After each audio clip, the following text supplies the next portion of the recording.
Assalamualaikum warahmatullahi wabarakatuh. Alhamdulillahi rabbil alamin. Wassalatu wassalamu ala asrafil anbiya'i wal mursalin. Habibi rabbil alamin. Imamil muttaqin. Sayyidina wa nabiyyina wa maulana Muhammadin sallallahu alaihi wasallam wa ala alihi wa ashabihi wasallim tasliman katsira amma ba'du.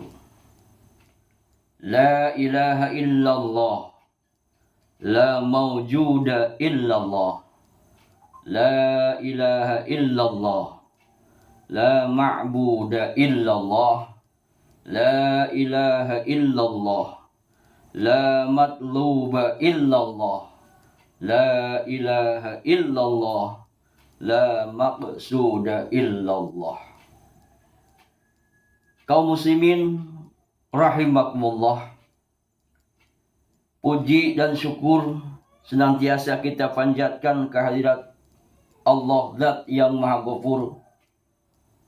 Salawat dan salam senantiasa dicurah limpahkan kepada junjunan alam Nabiyunal Kiram, yakni baginda Rasulullah Muhammad sallallahu alaihi wasallam, kepada keluarga dan para sahabat, dan kepada kita sebagai umatnya. Amin ya rabbal alamin.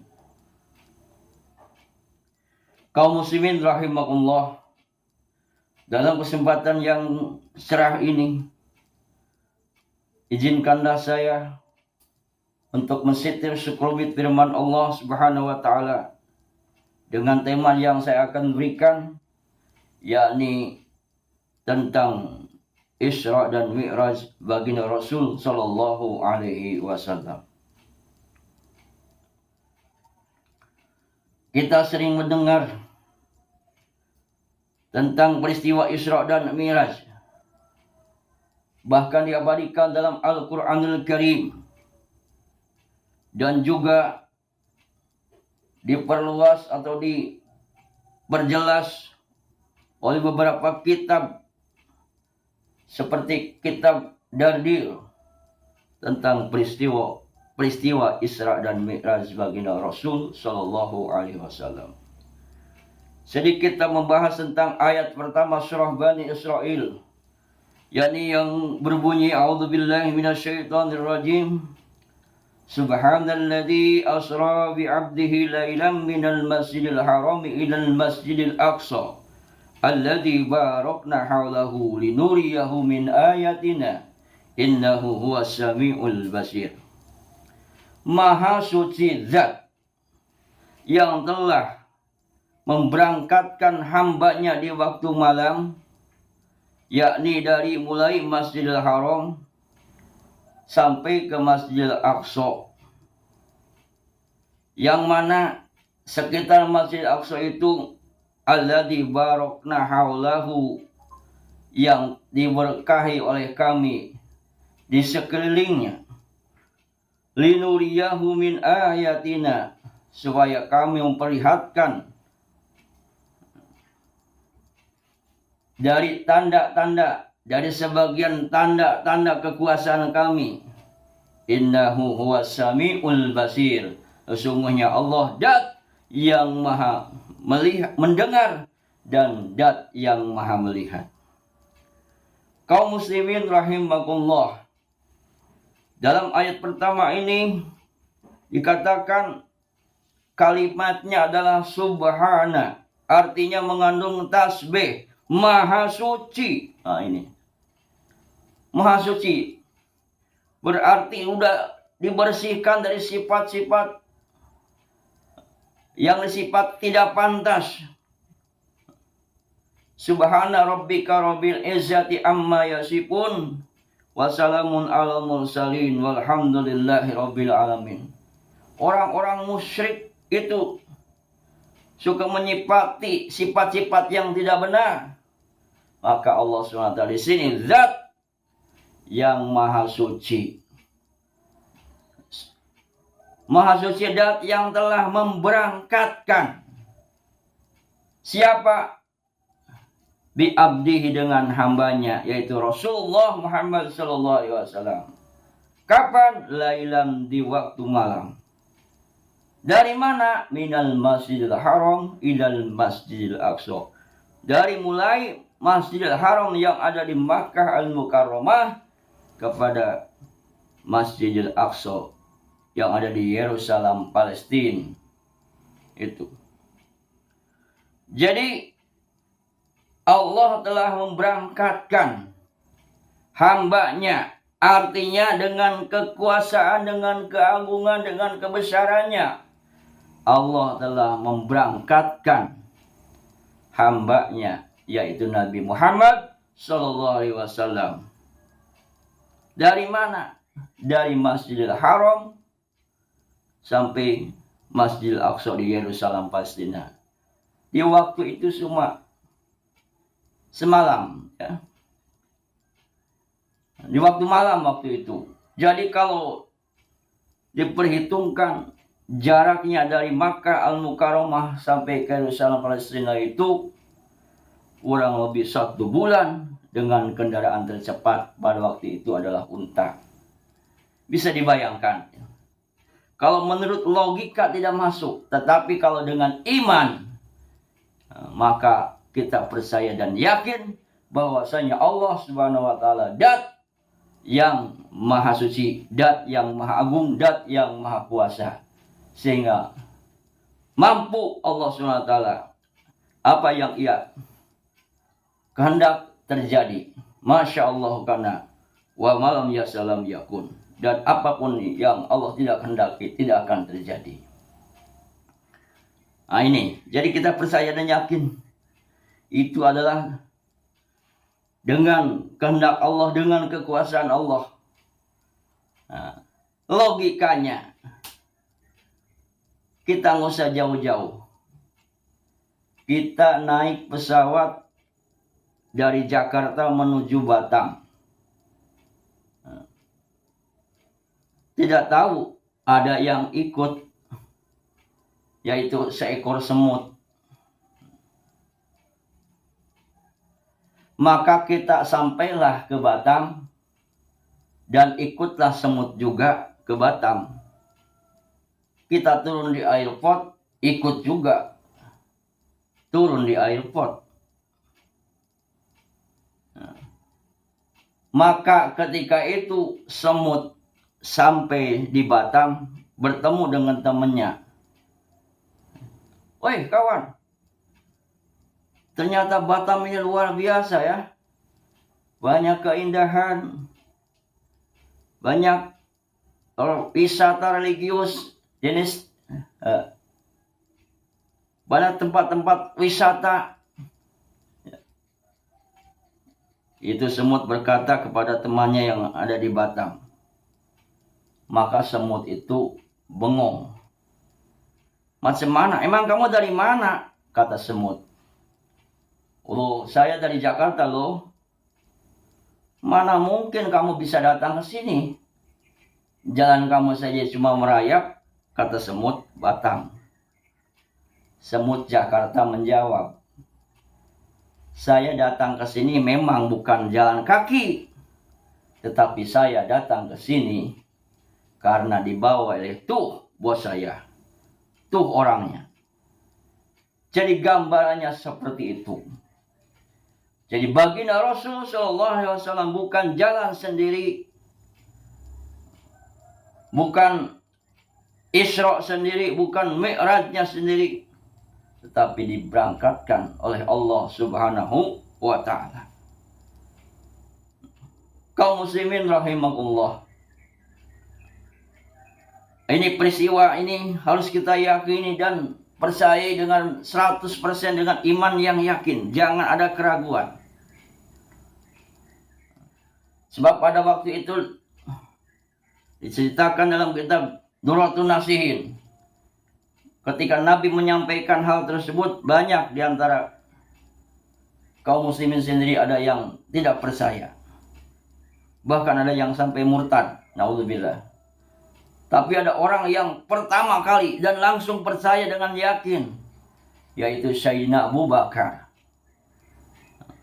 Maka ketika itu kan Nabi melihat Sayyidina Abu Bakar Siddiq percaya dengan apa yang telah dialaminya, maka dijuluki As-Siddiq.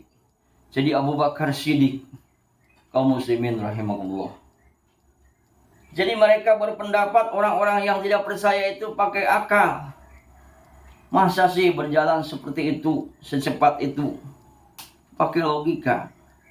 Tapi bagi orang yang beriman, Allah dat yang maha kuasa. Wallahu ala kulli syai'in qadir. Allah itu atas segala sesuatu itu maha kuasa. Kaum muslimin rahimakumullah. Oleh sebab itu kita harus senantiasa terus-menerus berpikiran positif. Terus-menerus kita yakin dan percaya. Jangan sampai keimanan kita sedikit pun tergoyah dengan orang-orang yang seperti itu. Itu orang-orang yang tidak percaya, hanya menggunakan akal dan logika saja. Dilanjutkan kembali. Subhanalladzi asra bi 'abdihi laila minal masjidil harami ilal masjidil aqsa alladzi barakna haulahu, yang mana kami berkahi di sekelilingnya. Menurut penafsiran para ulama, kenapa di sekitar Masjidil Aqsa diberkahi? Karena disitulah lahirnya para nabi dan rasul. Banyak di kalangan para nabi dan rasul yang lahir di sana, dakwah di sana, sampai meninggal di sana, dikuburkan di sana. Sekitar Masjidil Aqsa itu. Kaum muslimin rahimakumullah. Dengan demikian kita memahami bahwasanya sejarah ini tidak boleh dilupakan dan tidak boleh digonda-ganti seperti mereka orang-orang orientalis yang mengkaji Islam sebanyak mungkin tetapi belum dapat hidayah sampai saat ini. Mereka malahan tetap menyebarkan fitnah dengan apa yang ia tahu. Ia hafal Al-Quran kadang-kadang, tahu ilmu-ilmu, tapi tidak beri hidayah dan taufik oleh Allah, maka tetap dia tidak beriman. Di antaranya itulah mereka orang-orang yang orientalis. Tetapi ada juga yang diberikan hidayah oleh Allah SWT sehingga dia memeluk Islam. Dan tentunya dengan proses yang begitu lama. Dan akhirnya dia sebagai orang yang memeluk Islam dan yang taat, yang tentunya dengan keilmuan. Kaum muslimin rahimahullah. Selanjutnya ketika baginda Rasul SAW dimi'rajkan, ya, naik, ya, dimi'rajkan ke langit. Naik ke langit pertama, kedua, ketiga, keempat, kelima, keenam, ketujuh, ke rob mustawan sidratul muntaha, ya, tempat yang paling tinggi, ya, itu baginda Rasul SAW. Nah, jadi ketika pulangnya baginda Rasul SAW melihat orang-orang yang ada di neraka maupun orang-orang yang ada di surga, yang mana mereka sebagai gambaran balasan ketika hidup dunia, maka balasannya seperti apa? Disitulah baginda Rasul SAW dipertemukan, diperlihatkan dari tanda-tanda sebagian kekuasaan Allah Subhanahu wa ta'ala. Dikatakan ada orang yang pukul-pukul kepala pakai batu, menjerit, menangis, histeris,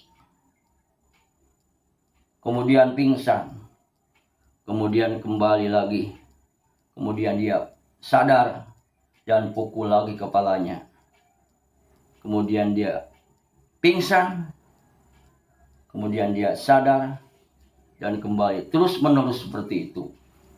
Maka Rasul menanya kepada malaikat Jibril, siapakah orang tersebut ya Jibril? Orang itu adalah gambaran umatmu yang tidak mau melakukan sholat 5 waktu. Itu. Kemudian sebagai gambaran Allah perlihatkan kepada baginda Nabi bahwasanya ada orang-orang yang hari ini memanen, hari ini menanam, tumbuh, dan sorenya bisa memanen. Itulah orang-orang yang rajin bersedekah, yang rajin zakat, rajin infak, sehingga balasannya nanti ketemu di akhirat kelak seperti itu. Innahu huwas samiul basir, sesungguhnya Allah itu Dat yang maha mendengar dan Dat yang maha melihat. Kaum muslimin rahimahullah, jadi Allah itu Zat yang maha mendengar, Sami, sifat as-sama, Zat yang maha mendengar. Tentunya ini perlu kita bahas lebih jauh nantinya dengan pelajaran akidah, yaitu ilmu tauhid, ilmu teologi, ilmu usul. Ya, di sini kita tidak banyak memperbincangkan masalah sifat sama dan basor, tapi kita membahas di sini hanya sekedar tentang perjalanan Isra dan Mi'raj baginda Rasul sallallahu alaihi wasallam.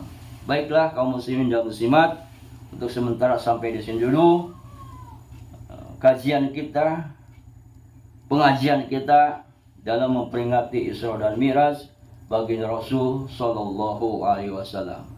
Kurang dan lebih mohon maaf. Akhirul kalam. Assalamualaikum warahmatullahi wabarakatuh.